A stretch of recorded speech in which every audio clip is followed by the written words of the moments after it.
रीति सदा चली आई, प्राण जाए पर वचन न जाए। वशिष्ठ जी ने कहा, राजन आपने जो कहा वो सब होगा, पर आप रोमपाद राजा को बुलाने जाओ और उनके जामाता ऋषि श्रृंग मुनि को शांता के साथ लेकर के आओ। आप तो चतुरंगिनी सेना लेकर के रोमपाद महाराज के यहां दशरथ पहुंचे। मित्र थे, विश्राम किया, जाते से ही अपनी बात नहीं कही। बात ऐसे समय में कहो कि अगला व्यक्ति हां भर ले।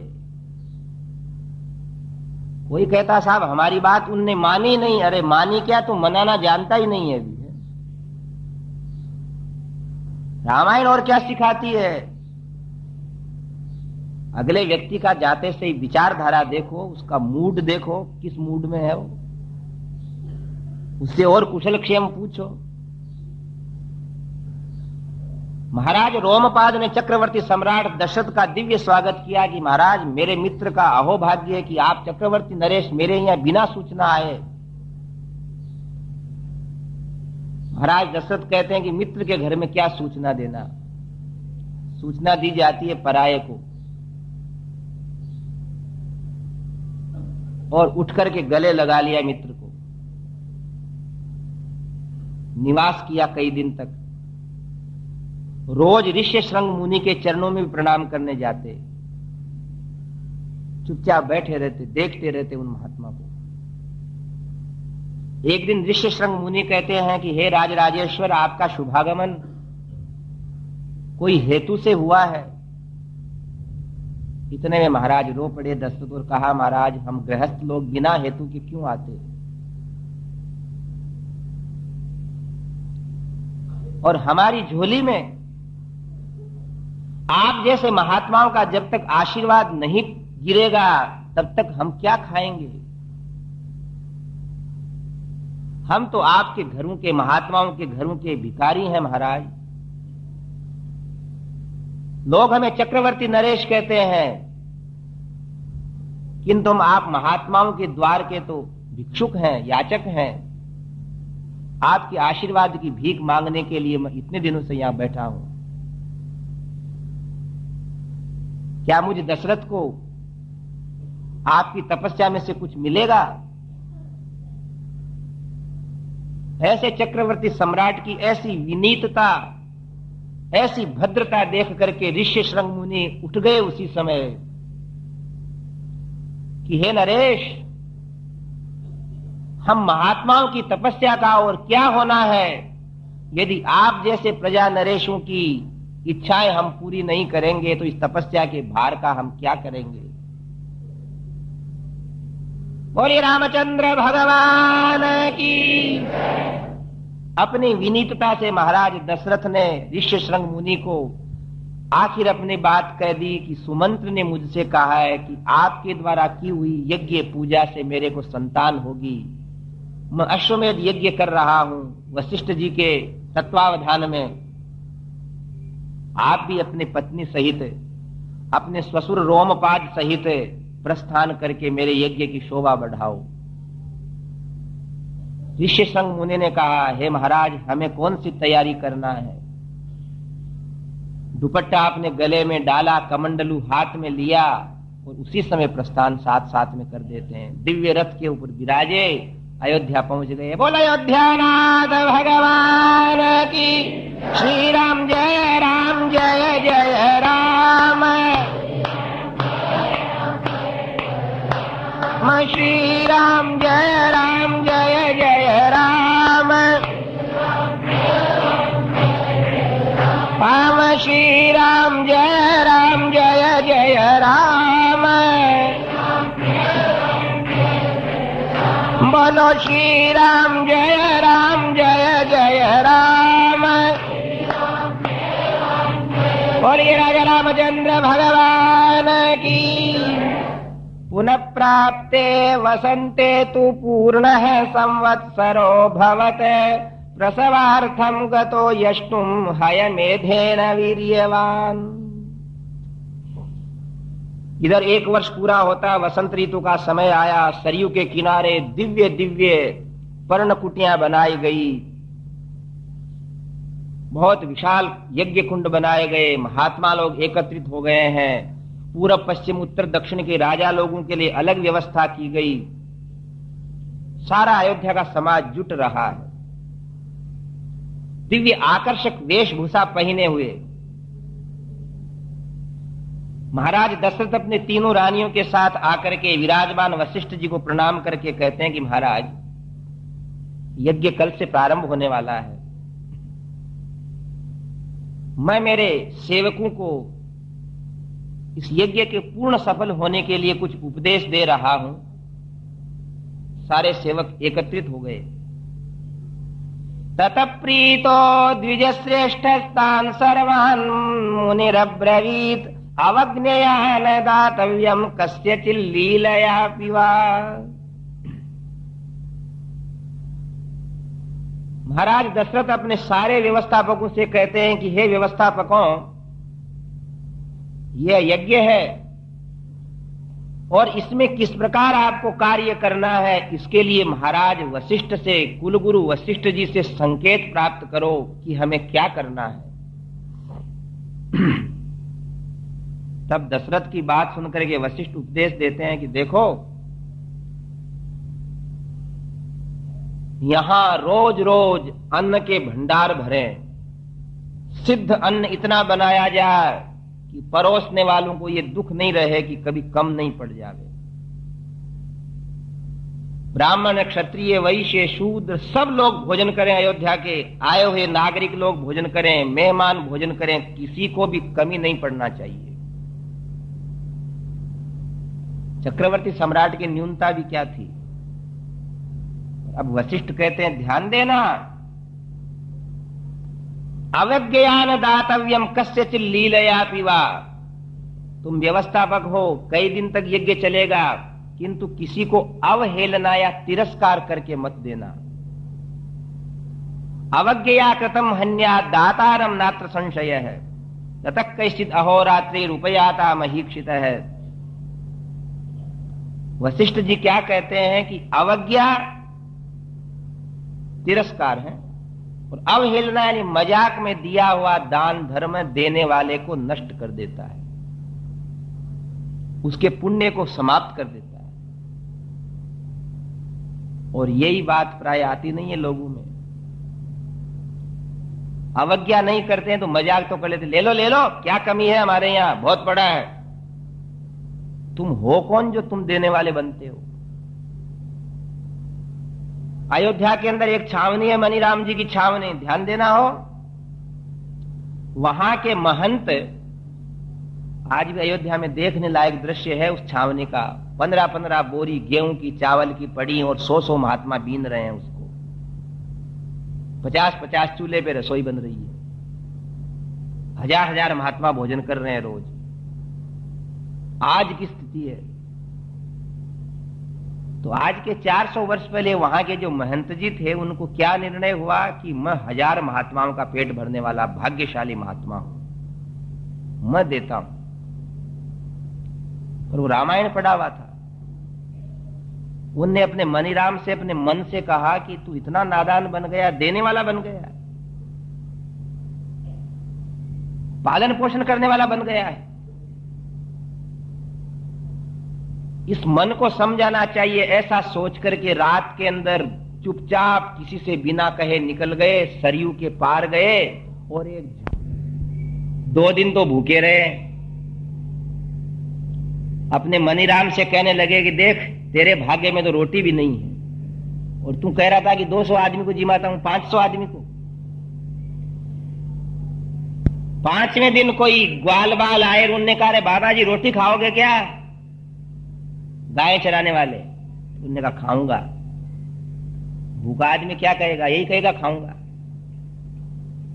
इधर लोगों ने कहा कि महंत जी कहां गए, तो ढूंढते ढूंढते 7वें दिन वहां आ गए। महंत जी से पूछा यहां क्या कर रहे हो, बोले मनीराम को समझा रहा हूं।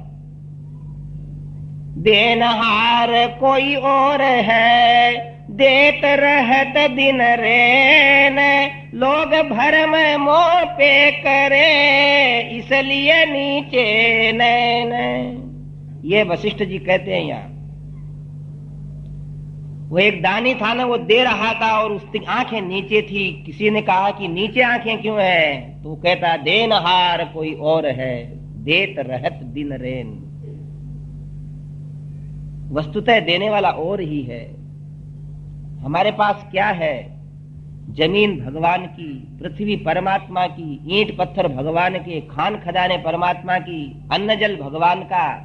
हमें तो कुछ मोह के लिए उनने अपना बता दिया है, जिसके अंदर हम कहते हैं कि हमारा है, हम दे रहे हैं, हम करने वाले हैं, हम देने वाले हैं, और उसके साथ तिरस्कार अपमान कर देते हैं। एतदर्थ महाराज दशरथ की आज्ञा से दशरथ की प्रार्थना से वशिष्ठ जी समझा रहे हैं कि अवज्ञया न दातव्यम कस्यचित् लीलया पिवा। अवज्ञा से मत देओ, प्रार्थना करके देओ। चलो भाई भोजन करो, गोष्ठी प्रसाद प्रेम से देओ, तीर्थ तुलसी प्रेम से देओ। यही यज्ञ के सफल होने के सूत्र हैं। श्री राम जय जय राम, राम श्री राम जय जय राम। अब तो यज्ञ प्रारंभ हुआ। स्वाहाकार स्वाहाकार चारों तरफ गूंजने लगा। अन्नकूटाश्च दृश्यन्ते बहवः पर्वतोपमः, दिवसे दिवसे तत्र सिद्धस्य विधिवत् तदा। अन्न के बड़े बड़े पर्वताकार ढेर वहां सिद्ध अन्न के दिखने लगे।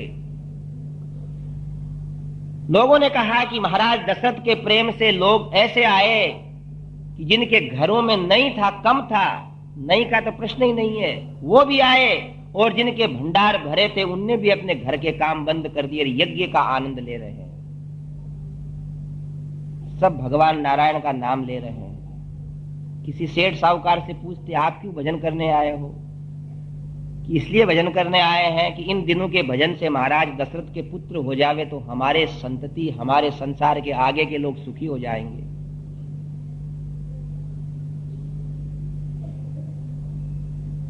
मंत्रों की ध्वनि पूरे दिग्मंडल में गूंज रही है। सारे ब्राह्मण लोग प्रसन्न हैं, सबका मधुर स्वर हो रहा है। कीर्तन करने वाले, भजन गाने वाले, सबको परिश्रम नहीं मालूम दे रहा है, उत्साह मालूम दे रहा, और यही यज्ञ की सफलता की सूचना है। जागरण देते हैं, बाइयां कीर्तन गाती हैं, भजन गाती हैं, उसकी सफलता की सूचना क्या है? कि हर व्यक्ति का स्वर पंचम स्वर में बोलने लगे, थकान आवे ही नहीं, जिमाते जिमाते भोजन कम पड़े ही नहीं। सूर्योदय हो जाए उसके बाद भी जागरण वाले भजन बंद करना बंद करें ही नहीं,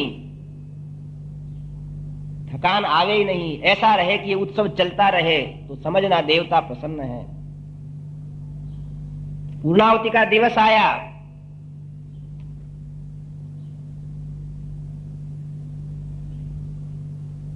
अश्वमेध यज्ञ की पूर्णाहुति का दिवस आया।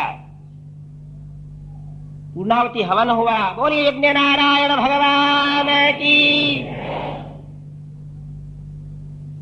ज्वालाएं इतनी तीव्रता से ऊपर उठती हैं। महाराज दशरथ ने ऋष्यशृंग मुनि की ओर देख करके कहा कि महाराज अभी तो एक कार्य पूरा हुआ है। प्राच्ये होत्रे ददौ राजा दिशं स्वकुलवर्धनः, अध्वर्यवे प्रतीचिन्तु ब्रह्मणे दक्षिणाम दिशम। यज्ञ की पूर्णाहुति होने के बाद जब दक्षिणा देने का अवसर आता है, आप लोगों ने भी यज्ञ यागादि देखे तो देखना उसी समय दक्षिणा दी जाती है।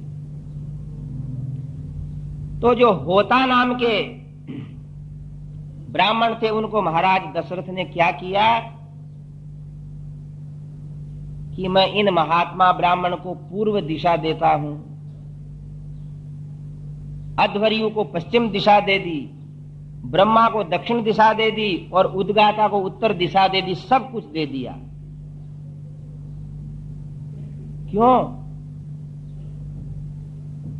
उनका यह कहना था कि इन ब्राह्मणों की कृपा से हमारे पास सब कुछ है। विप्र प्रसादात धरणी धरो हम, पूरब पश्चिम उत्तर दक्षिणा सब दे दी। इतने प्रेम में निमग्न हुए कि अदेय कुछ नहीं था उनके लिए। और वो ब्राह्मण भी ऐसे थे कि उनको कुछ रखना भी नहीं था। उन्होंने कहा महाराज ये क्या किया? बोले पूरब पश्चिम उत्तर दक्षिण दिशाएं हमको दे दी, हम पृथ्वीपाल थोड़े, हम भूपाल थोड़े हैं, हमको ये कहां से आपने आफत लगा दी? हम नहीं लेते।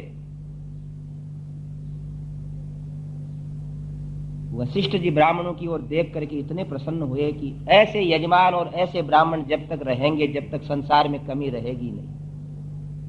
कि लेने वाला मना कर रहा है और देने वाला ज्यादा दे रहा है।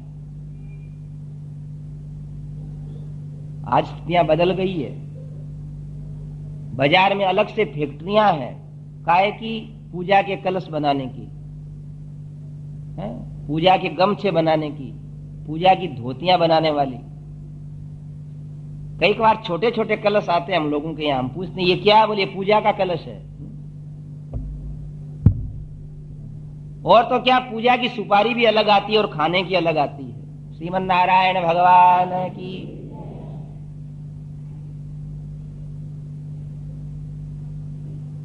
अब ये तो देने वालों की इच्छा, तो फिर लेने वाले सोचते हैं कि कोई प्रकारांतर से ले। अब बोले महाराज पूजा करने पधारना सत्यनारायण भगवान की। बोले आएंगे। क्या सामग्री? बोले सामग्री सब आपके घर पड़ी है, लाने की जरूरत नहीं। ब्राह्मण लोग क्या करते हैं? सब घर में पड़ी है। बोले हो। घर गए, क्या लाए? बोले वो ले आओ, चौकी ले आओ, जो आपके बेटे के विवाह के अंदर आई है वो चौकी। चौकी ले आए। ऊपर कपड़ा बिछाने का लाल सफेद कपड़ा। अजी बोले लाल सफेद कपड़े की क्या बात है, आपके कोई ब्लाउज का पीस ले आओ। है श्रीमन नारायण भगवान की। अब सेठानी सोचती है कि महाराज क्या कर रहे हैं? महाराज घर ले जाएंगे और क्या कर रहे हैं, और तेरे को देना पड़ेगा बहन जी। है अब वो सोचती है देव जो कुछ है सो। यूं करते करते महाराज दिन भर के अंदर निकलवाने में रहते हैं और आपको देना पड़ता है। फिर प्रेम से न तो देते और न वो प्रेम से ले सकता है। प्रेम खत्म हुआ और कमी कुछ नहीं हुई। असंतुष्टा द्विजा नष्टा। ब्राह्मणों के लिए कहा है कि जो असंतुष्ट है वो नष्ट हो जाते हैं। उनकी कीर्ति यश सुख नहीं रहता उनके हृदय में। पर व्यवस्था यह है कि महाराज वशिष्ठ सोच रहे हैं कि धन्य है ये महाराज जिसने सारा राज्य दे डाला। सज्जनों आज भी हुआ है, कुछ वर्षों पहले हुआ है। समर्थ रामदास का चित्र देखा होगा। एक कोपिन धारण किए और हाथ में कमंडलू है और एक हाथ रखने के लिए लकड़ी डंडा है। भिक्षा पात्र लिए हुए जा रहे हैं। अलख निरंजन घर घर जाते हैं। कहीं रोटी मिलती है, कहीं दही मिलता है, कहीं दूध मिलता है। और हिंदू धर्मोद्धारक है महावीर शिवाजी के राजप्रासाद में गए। वो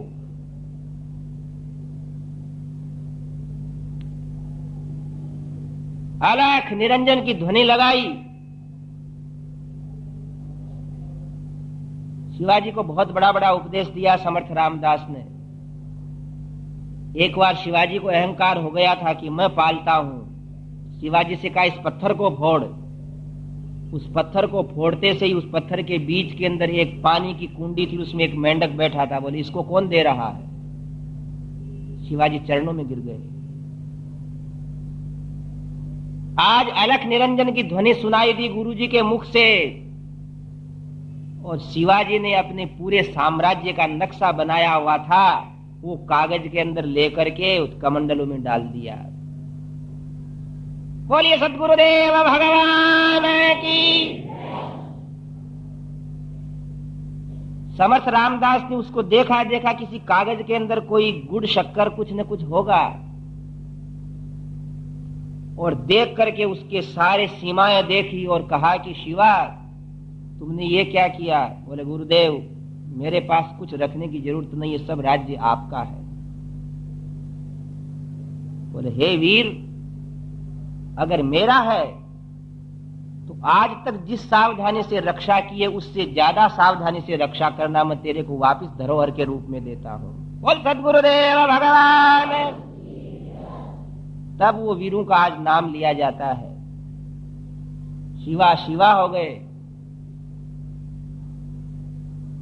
वशिष्ठ जी ब्राह्मणों से कह रहे हैं, ब्राह्मणों क्या कह रहे हो?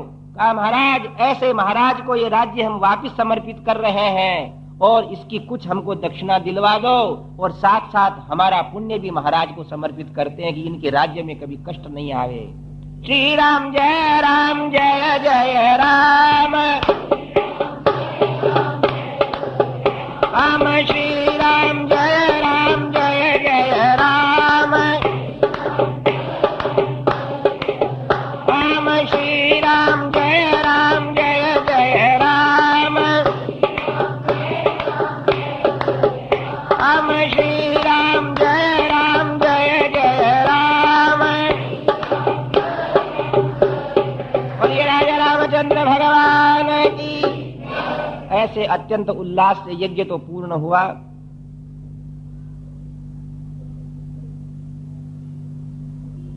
और इधर गोविंद हरे गोपाल हरे गोविंद, हे गोविंद हरे गोपाल हरे,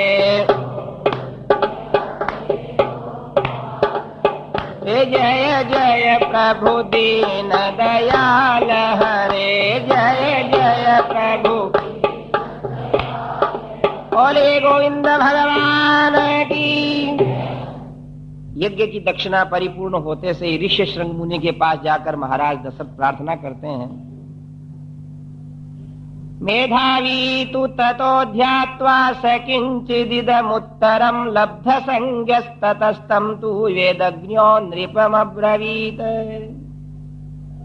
ऋष्य शृंग मुनि से कहा कि हे महाराज, यज्ञ तो परिपूर्ण हो गया और जैसा पुराणों में लिखा है, सुमंत्र जी ने कहा, आप स्वयं जानते हैं, वैसे अयोध्या के सेवक, अयोध्या के प्रजा का पालन करने वाला ये दशरथ आपसे प्रार्थना कर रहा है कि अब आप अपने कार्य को संपन्न करके इन प्रजावासियों की अभिलाषा पूर्ण करो।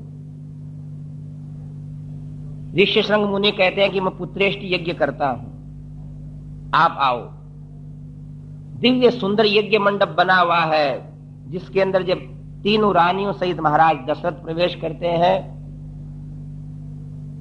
यज्ञ को संपन्न कराने वाले ऋष्य शृंग मुनि प्रवेश करते हैं, उसी समय तासमेत्य यथा न्यायं तस्मिन् सदसि देवताः अब्रुवल्लोक कर्तारं ब्रह्माणं वचनं ततः। इधर तो यज्ञ मंडप के अंदर ये लोग प्रवेश करते हैं और उधर देव सभा के अंदर देवता इकट्ठे होते हैं। यदा यदा हि धर्मस्य ग्लानिर्भवति भारत अभ्युत्थानमधर्मस्य तदात्मानं सृजाम्यहम्। आप सब जानते हैं कि भगवान के अवतार लेने के कारण होते हैं। जब धर्म को कोई ठेस पहुंचाता है, धर्म कभी नष्ट नहीं होता है। धर्मस्य ग्लानिर्भवति, जब जब होए धर्म की हानि, धर्म कभी नष्ट नहीं होता है, कभी कम हो जाता है, कभी उसमें श्रद्धा कम हो जाती है, उसको दबाने वाले दुष्ट पैदा हो जाते हैं। तो ऐसे ही रावण नामक का एक दुर्दांत राक्षस उस समय था। उसकी वंशावली कैसी है? इस रामायण का एक नाम है पौलस्त्य वध, रावण वध। ध्यान दें, ब्रह्मा जी के एक पुत्र है जिनका नाम है पुलस्त्य, और पुलस्त्य के एक लड़के हैं जिनका नाम है विश्रवा। विश्रवा के एक लड़के हैं जिनका नाम है कुबेर। ये पुलस्त्य वंशावली को आपके सामने बताया है। अब और ध्यान देना कि राक्षसों की नगरी जो लंका नाम से प्रसिद्ध है, वो सबसे पहले लंका दैत्यों की ही थी, राक्षसों की ही थी।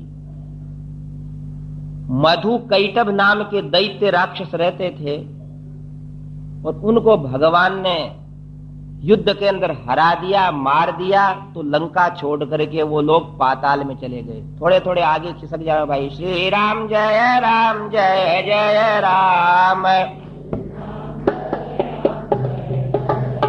राम श्री राम जय जय राम,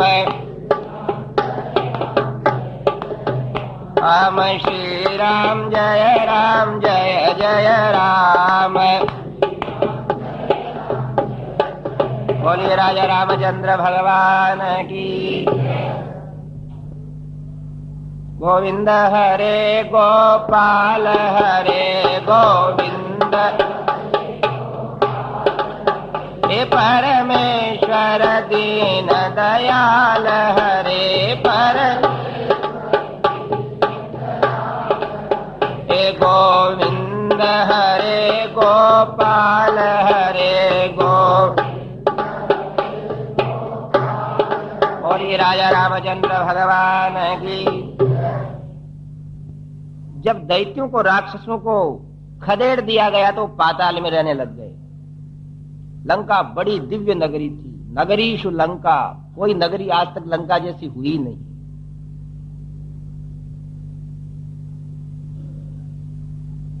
अब क्या होता है, पुलस्त्य के विश्रवा और विश्रवा के कुबेर, जिनको वैश्रवण भी कहते हैं, कुबेर लंका के अंदर रहने लग गए। उधर पाताल के अंदर जो राक्षस रह रहे हैं, उनमें एक राक्षस के कैकसी नाम की एक कन्या थी और कैकसी के पिता उस कन्या को पृथ्वी लोक के ऊपर ला करके, जहां कुबेर के पिता विश्रवा मुनि जंगल में तप करते थे, वहां ले जाकर के छोड़ दिया और कहा कि बेटी तू रूपवती है, अपने रूप से किसी को प्रसन्न करके पति बना लेना। देखो सज्जनों, कन्याओं के विवाह के कई विधान शुरू से ही प्रचलित हैं।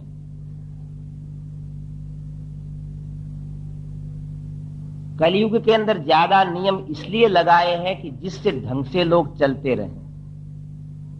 इसके अलावा भी सुपात्र का वर्ण करना माता पिता की आज्ञा लेकर के कन्याओं ने सत्य युग से ही शुरू किया हुआ है।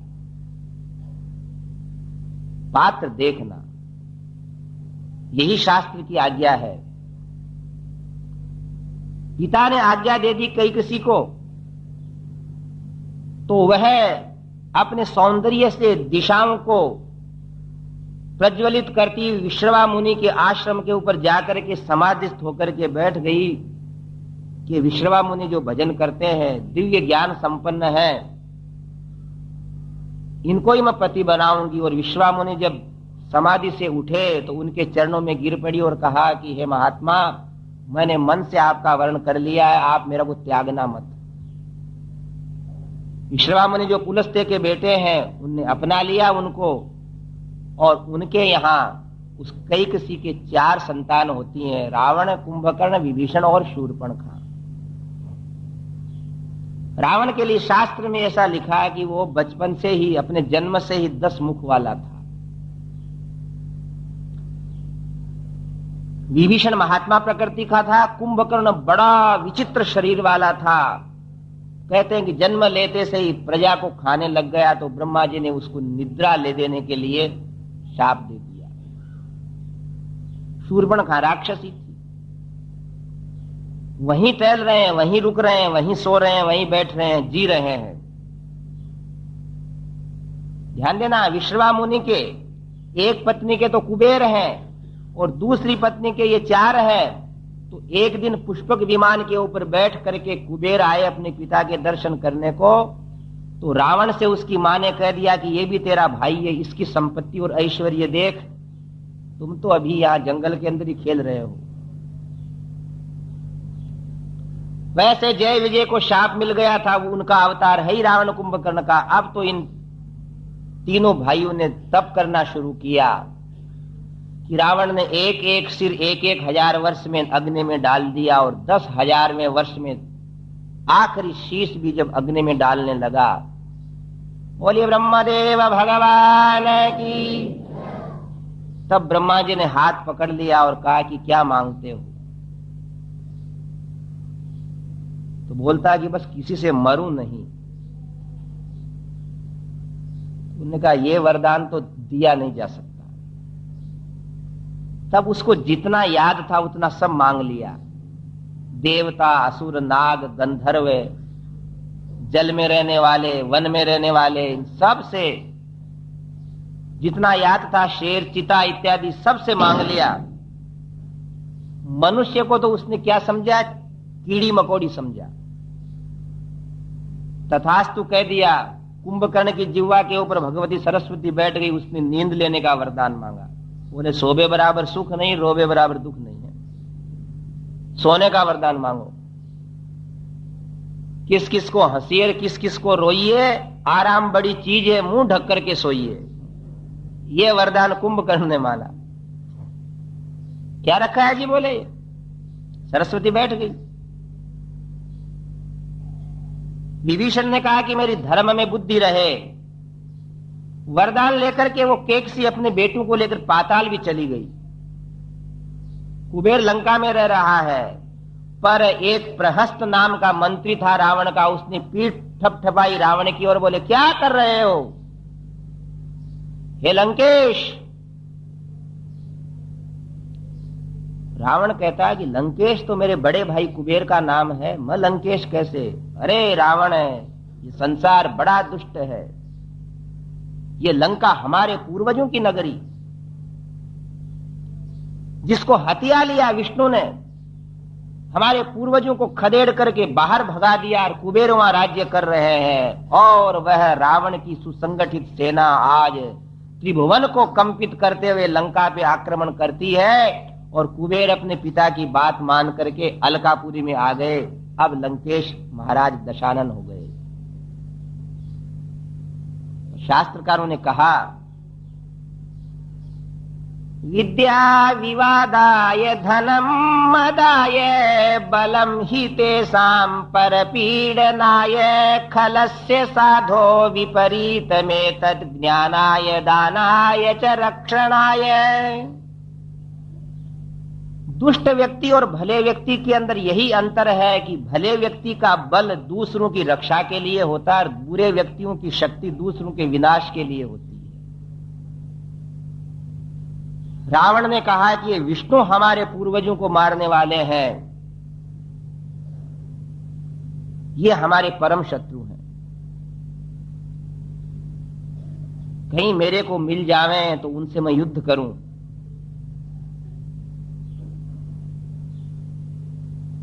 किसी मंत्री ने कहा कि विष्णु का चमत्कार ये महात्मा और ऋषि बताते हैं, ये इनको यज्ञ करके इनका गुण गा करके इनको बढ़ाया चढ़ाया रखते हैं, इसलिए ऋषि महात्माओं को मारो। अब तो रावण की सेना चारों तरफ विश्व के अंदर फैल गई, और यहां तक कहते हैं सज्जनों, इस भारत भूमि के अंदर खंडवा के पास जो खरगोन है आज, खरगांव, खर नामक राक्षस का यही स्थान था। इतना भारत के अंदर तक आया हुआ था रावण। पंचभूतों पे विजय पाई, पृथ्वी, जलवायु, तेज, आकाश पर। कहते हैं कि चंद्रमा वहां एक सरी के उदय होते थे, पवन धीरे धीरे बहता था, नदियां बराबर बहती थी, आग में धुआं नहीं उठता था, इस प्रकार का उसका तेज था। तप भी विलक्षण था, तेज भी विलक्षण था। पर महात्माओं को, ब्राह्मणों को, इनको उसने मारने के लिए हमेशा अपने सैनिकों को आदेश दे रखा। परित्राणाय साधूनां विनाशाय च दुष्कृतां धर्म संस्थापनार्थाय संभवामि युगे युगे। ब्रह्मा जी का वरदान था, इसलिए वरुण देव भी उनके सामने हार गए। साक्षात यमराज ने भी दंड उठा करके रावण को मारना चाहा, तो ब्रह्मा जी ने कहा मेरी बात मान लो। इंद्र को हराया, कुबेर को हराया, वरुण को हराया, यम को हराया। रावयति जगत इति रावण है। रावण किसको कहे? जो सबको रुलाता है। और भारतीय ऋषियों का क्या नारा था? सर्वे भवन्तु सुखिनः, सर्वे सन्तु निरामयाः, सर्वे भद्राणि पश्यन्तु, मा कश्चित् दुःख भाग् भवेत्। यही राम का उपदेश है। सर्वे भवन्तु सुखिनः, सब सुखी होवे। और रावण का क्या है? रावयति जगत इति रावण है, जो रुलाता है। अगर सज्जनों मानवधारी मानव जन्म लेकर के लोगों को रुलाता है तो यही समझे कि कोई छोटा मोटा रावण मेरे अंदर भी आ गया है। वो तो मर गया, पर अपने में तो वर्तमान है। अब सारे देवता सोचते हैं कि इधर तो महाराज दशरथ यज्ञ कर रहे हैं, इधर रावण का बहुत प्रचंड प्रहार हो रहा है, यही भगवान के अवतार लेने का समय है। इसलिए जाकर के सब ब्रह्मा जी की शरण में गए और भगवान नारायण को याद करने लगे। नमो नमो नारायणाय, नमो नमो नारायणाय, नमो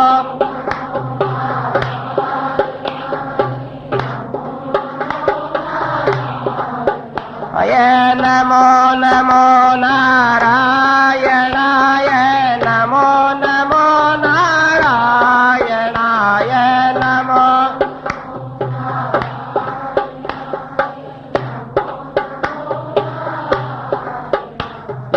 नमो नमो नारायणाय, नमो नमो नारायणाय, नमो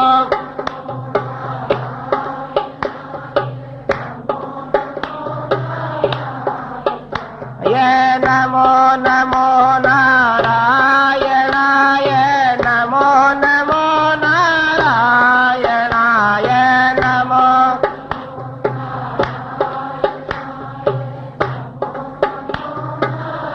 बोलिए श्रीमन्नारायण भगवान की। सारे देवता ब्रह्मा जी के साथ उपस्थित है, भगवान का ध्यान कर रहे हैं। सशंख चक्रम सकिरीट कुंडलम सपीत वस्त्रम सरसीरुहेक्षणम सहार वक्षस्थल कौस्तुभश्रियम नमामि विष्णुम शिरसा चतुर्भुजम। नमो नमो नारायणाय। शंख भृन्नंद की चक्री शार्ंग धन्वा गदाधर है। हे शंख चक्र गदा पद्मधारी भगवान, दिग्मंडल देवताओं की और ऋषि महात्माओं की ब्रह्मदेव की ध्वनि से गूंज उठा, और जब वो बोलते हुए अपनी स्तुति को विराम देते हैं तो अपार शांति छा गई वहां। एतस्मिन्नन्तरे विष्णु रूपयातो महाद्युतिः। ध्यान से सुने भाई हो, देवताओं की प्रार्थना है। शंख भृन्नंद की चक्री शार्ंग धन्वा गदाधर है रथांग पाणि रक्षोभ्य सर्व प्रहरणायुध है। ओम केशवाय नमः, नारायणाय नमः, माधवाय नमः, गोविंदाय नमः, विष्णवे नमः, मधुसूदनाय नमः, त्रिविक्रमाय नमः, वामनाय नमः, श्रीधराय नमः। भगवान नारायण शेष शैया से उठे, अपना मन बनाया कि ये सब थक गए हैं, और रावण भी सोच रहा मेरी चलेगी, पर वो भूल क्यों जाता है। एक हरि को छोड़ किसी की नहीं चली है मनमानी, क्यों करता है नादानी। भगवान के क्या विशेषण है, क्या आयुध है? शंख चक्र गदा, और शार्ंग धनुष रखते हैं, नंदक नाम की तलवार है। एतस्मिन्नंतरे विष्णु रूपयातो महाद्युतिः। शांति से बैठे रहे भाई, विघ्न मत करें श्रोताओं को, भी चुपचाप बैठ जाएं। देवता लोगों की, ब्रह्मा जी की नेत्र अभी खुले ही नहीं थे कि उनको ऐसा प्रकाश दिखने लगा। जब उनने नेत्र खोले तो महान प्रकाश छा गया। विष्णु भगवान की सबसे बड़ी पहचान क्या है? महाद्युति ही। जब वो आते हैं तो सबसे पहले चारों दिशाएं कोटि कोटि सूर्य के समान प्रकाशित होने लगती हैं। जब देवताओं ने नेत्र खोल करके सावधानी से देखने लगा, शुरू किया, बोल गरुड़ध्वज भगवान की, शंख चक्र गदा पाणि पीतवासा जगतपति, जगत के पालन करता। कैसी पोशाक है? पीतवासा। भगवान नारायण का है ना सबसे बड़ा गुण यही है पहचान की, वो पीतांबर पहनते हैं।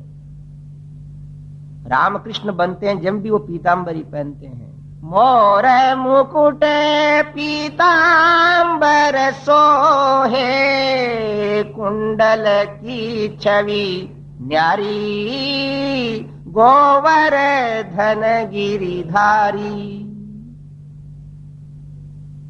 आप कोई भी भजन गाओ, ध्यान देना हो, भगवान विष्णु और विष्णु के अवतार पीतांबर के बिना नहीं रहते, और कोई वस्त्र उनको अच्छा नहीं लगता।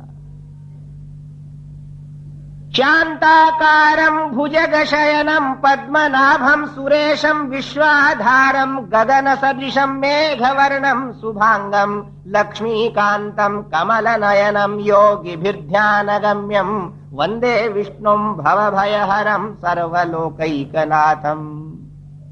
शांताकारं भुजगशयनं पीतकौशेयवासम्,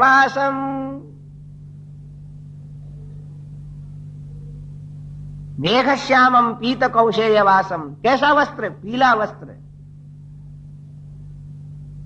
वंशी विभूषित करान्नवनीरदाभात् पीतांबराद अरुण बिंब फलाधरोष्ठात्। पीतांबर पहने। पीतांबरो हरि ही, भगवान की सबसे अद्भुत पहचान है। एक तो पीतांबर पहनते हैं, दूसरा उनका रंग बादल के समान काला है। जैसे भयंकर ऊष्मा, भयंकर ग्रीष्म, जिसमें संतप्त रहने वाले व्यक्ति को कोई शांति नहीं दे सकता। अगर आप एसी लगाओगे तो अपने घर में लगा लोगे, सड़क पे नहीं लगा सकोगे। पशु पक्षियों की ग्रीष्म को कौन दूर करेगा? ऐसे हर व्यक्ति के, प्राणी प्राणी के संतप्त जीवन को अगर कोई शीतलता देते हैं, शांति देते हैं, तो ये बादल देते हैं। बादल जिनका रंग श्याम होता है, जल से भरे रहते हैं, ऐसे संसार में अगर शांति देते हैं तो भगवान देते हैं। इसलिए भगवान का रंग भी बादल के जैसा है। मेघश्यामं पीत कौशेय वासम। कोई भी स्तुति होगी तो भगवान का ये अवश्य विशेषण आएगा कि वो बादल जैसे हैं। शांताकारं भुजगशयनं पद्मनाभं सुरेशं विश्वाधारं गगन सदृशं मेघवर्णं शुभांगम। कोई भी स्तुति देख लो आप, बादल के समान रंग है भगवान नारायण का, कमल के समान नेत्र हैं। कोई भी स्तुति देख लो। लोकाभिरामं रणरंग धीरं राजीव नेत्रं रघुवंशनाथं लक्ष्मीकांतं कमल नयनम। मंगलम भगवान विष्णुर्मंगलम गरुड़ध्वजः मंगलम पुंडरीकाक्षो। पुंडरीकाक्ष नाम है कमल का, कमल जैसे नेत्र। बोलिए कमल नयन भगवान की। इसलिए आराधना साधना के अंदर श्लोकों को समझने की भी चेष्टा करना। श्री रामचंद्र कृपालु भज मन हरण भव भय दारुणम। कैसे है? नव कंज लोचन कंज मुख कर कंज पद कंजारुणम। कमल के समान नेत्र हैं। और भगवान नारायण की अद्भुत विशेषता क्या है कि उनके हाथों में शंख चक्र और गदा और आयुध हैं। एक बादलों के भीतर से दिव्य प्रकाश दिखा, देवताओं के हाथ जुड़ गए। बोलिए श्रीमन नारायण भगवान की।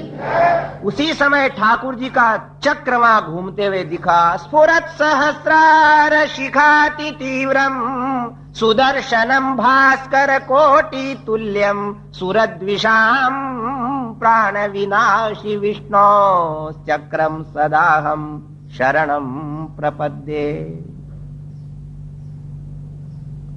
उस सुदर्शन चक्र की दिव्य आभा को देख